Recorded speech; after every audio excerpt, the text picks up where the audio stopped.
What's happening, everybody? It's Sean with Reactions to the Classics, and today we got another Neil Young reaction up. This time for his album Hitchhiker, brought to us by friend, longtime supporter, patron of the channel, and Neil super fan, Carl. Thank you, Carl. Appreciate you. Appreciate all the patrons who make this thing go. If you'd like to support us in any way, check out that Patreon link below or the Patreon link on the end screen. We could not do it without the patrons. Got over 2,500 videos up. A lot of those courtesy of the patrons. All right, we're doing a little 3-album run here for Carl. I did Homegrown last month, doing Hitchhiker this month, doing Chrome Dreams next month. We've got the entire 1970s catalog up of Neil Young that Trey and I did a while back for Carl. So we're kind of filling in those blanks with these albums that were released later on. So let's jump in to Hitchhiker. It's his 37th studio album, released in September of 2017, 6 in the UK, 20 in the US. Co-produced by Neil and David Briggs with post-production from John Hanlon. It was originally recorded on August 11, 1976 at Indigo Ranch Recording Studios, of course, in Malibu.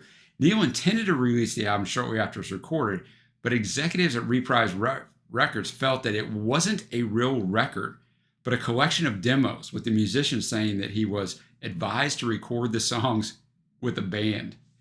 8 of the 10 songs found on this were released on various Neil studio albums over the next 3 decades, though mostly as versions from different live or studio recordings.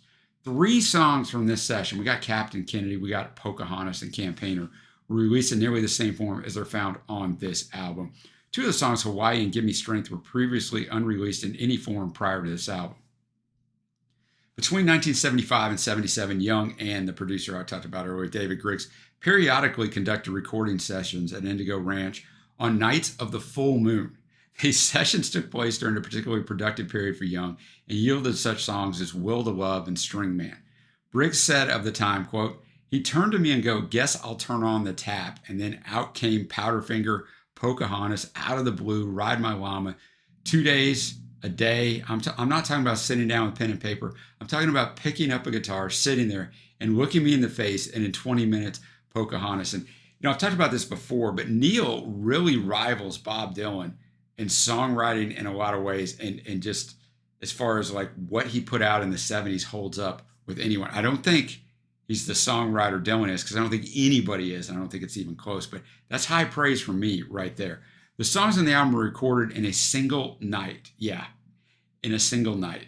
His memoir, Special Deluxe, Young described the session. "It was a complete piece, although I was pretty stony on it, and you can hear it in my performances. I laid down all the songs in a row, pausing only for weed, beer, or Coke." I mean, yeah. You need a little snort to get that energy back up, right? Briggs was in the control room mixing live on his favorite console. Many of the songs would appear on future Young albums. Pocahontas is the same take used on Rust Never Sleeps, Sans overdubs, and I have Rust Never Sleeps up as a reaction. Captain Kennedy remains virtually unchanged from Hawks and Doves. Yes, we have that up too. Campaigner is presented in its unedited length with an additional verse as it appeared on the test pressings and the first German pressing of Decade, but it's otherwise unchanged, whereas the others appeared on American Stars and Bars, Comes a Time, Rust Never Sleeps, and Lenoise, albeit from different sessions and performances. Metacritic, a sky-high 88 out of 100, Pitchfork 8.4 out of 10. The music will not be in the video because it'll get blocked, but it will be in the Vimeo link below. And remember, Uncle Neil pulled this stuff off Spotify, which is what I usually use, so I'll pull this whole album off of YouTube. Now, obviously, I'm familiar with many of these songs. Some of them I don't remember real well. Some of them I know real well, but, it's been a minute. So let's go to the first song. We got Pocahontas. As I talked about, it was released on Rust Never Sleeps in 1979 with overdubs. Young may have been inspired to write the song after reading Hart Crane's 1930 poem, The Bridge, which Young read in London in 1971. The 17th century indigenous heroine, Matoko, white name Pocahontas, is a central character in The Bridge. In the 1992 Live in Chicago PBS Center Stage video, Neil explains that he wrote the song shortly after the 45th Academy Awards ceremony, the one in which Marlon Brando refused his Oscar and had a Native American actress speak on his behalf because he was protesting the portrayal of Native Americans in film. Hence the references in the song to Marlon Brando and the closing lyric, Marlon Brando, Pocahontas, and me. Neil's hanging out with high company, right? I'll have the lyrics up as always. Thanks again, Carl. Pocahontas, you hear Neil at the start, Briggs, you ready? And so a raw version of this, his guitar playing is just fantastic. the song itself, you know, a lot of fire lyrics about what the white man did to the Native Americans, but also a little bit of stream of consciousness, you know, in there with, you know, he wish he was a trapper. He'd give 1,000 pelts to sleep with Pocahontas, ask her how she felt the next day. And then the last one, him and Brando hanging out around the campfire. Maybe they'll talk some Hollywood. So, you know, a little bit of stream of consciousness there, as well as some fire lyrics. So obviously a classic. And speaking of classics, next up, Powderfinger from Rust Never Sleeps in 1979. Recorded live with Crazy Horse. A 2014 Rolling Stone special issue on Young ranked it as Young's best song ever. 450 on the Rolling Stones list of the 500 greatest songs of all time. Earlier than this recording, Neil recorded a version of it, sent it to his buddy Ronnie Van Zant of Lynyrd Skynyrd for him to record with Lynyrd Skynyrd. But of course, Ronnie tragically died in October of 77, and Skynyrd passed on it and never recorded it. All right, Powderfinger, one of my favorite Neil songs. I've never really sat down to try to figure out my favorite Neil Young song, so I wouldn't say it's my favorite, although it may be. But in this version, right, just with Neil being raw and you're just drawn in to the vocals. And of course, the song's about a young man who danger's coming, right? He sees him coming and no one else is there, so he basically has to take the initiative, and he fires his gun and fights back against him. He ends up dead, right? And he's sure he's going to miss his love, and just, you know, a young life taken, man. But wow, that's a powerful way to listen to that song. Next up, we have Captain Kennedy from the Hawks and Doves album, Eventually, in 1980. All right, Captain Kennedy, as many of Neil's songs, an epic song. This kid is headed off to war, assuming Vietnam during this time, right? He's recalling his father, Captain Kennedy, and his failure during World War II, and the rest of his life. His dad was kind of trying to reclaim his captain status, so the son doesn't want the same thing to happen to himself. He doesn't want to fail, right? He's not throwing any shade at his dad, but he repeats verse 1 at the very end, which is something that Neil uses a lot of times in his songwriting to great effect, starting and ending the song with the same verse. He brings it full circle. You got to be really good at songwriting, or really lazy. Some groups just have 2 verses and repeat them, but that's not what Neil does here. It's a full circle, but, you know, verse 1 and the last verse, I'm a young mariner headed to war. I'm thinking about my family and what it was for. There's water on the wood and the sail feels good, and when I get to shore, I hope that I can kill good. So when it starts out, it lets you know that he's off to war, but when it ends, it lets you know that he hopes he doesn't repeat the mistake of his father and fail at the war. So just really outstanding songwriting there. Now we got the 2 unreleased tracks back to back. We got Hawaii. All right, Hawaii, as I talked about, one of the unreleased songs, the first time I'd ever heard it. It's a pretty good song. It's at the start, you know, someone comes in the studio, he's like, come on in here, he's laughing and stuff. You can tell Neil's probably feeling a little good there. And the song just talks about some guy he encounters in Hawaii who is basically homeless. We find out he has kids, and he has paintings. He's trying to get a little handout from Neil, but Neil doesn't really understand. He says this guy's high or overdosed on vitamins in there, and Neil's feeling a little hollow. So I don't know if he doesn't care about the guy or he's drunk or high, but Neil kind of leads him. And then the last verse talks about this guy, and he's like, many nights have passed since that morning came my way, and I think about him often, and with his vitamins and kids. Does he sleep with half a woman on his mind, while the other half just got left behind in Hawaii? So, yeah, if you have a better interpretation of this song, I'm all for it. Now we're going to go to another song. It doesn't appear anywhere else. Remember, 2 of the 10 don't, and they're back to back. We got Give Me Strength. Uncle Neil, in his feels on Give Me Strength, even brought out the harmonica, right? Nothing says heartache like bringing out a little harmonica in there. The pre-chorus, the happier you fly, the sadder you fall. The laughter in your eyes is never all. And then it follows up with the chorus, give me strength to move along. Give me strength to realize she's gone. That's some pretty good Neil Young writing there. I probably like that song a little more than Hawaii. Not that Hawaii was a bad song, but I thought this song was better if we're going to grade the 2 unreleased tracks. Next up, another one that eventually appeared on Rust Never Sleeps. We got Ride My Llama. Ride My Llama, less than 2 minutes long. A bizarro song, needless to say.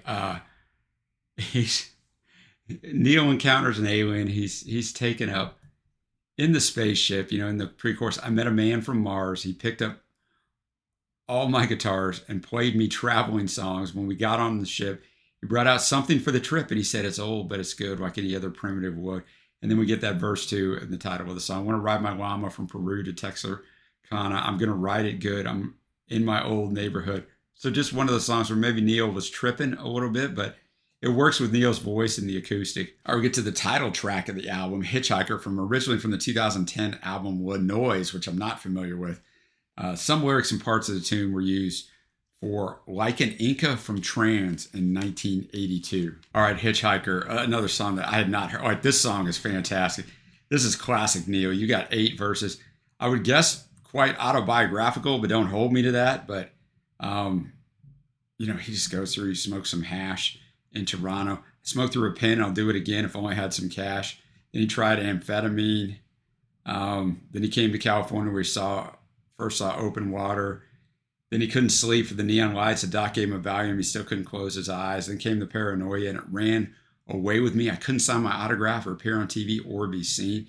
Then we get to the bridge. Living in the country sounded good to me. Smoking grass with my Chicago lass. So I don't know if that's Carrie Snodgrass, somebody else, or maybe it's just a made-up thing, but it just seemed kind of real.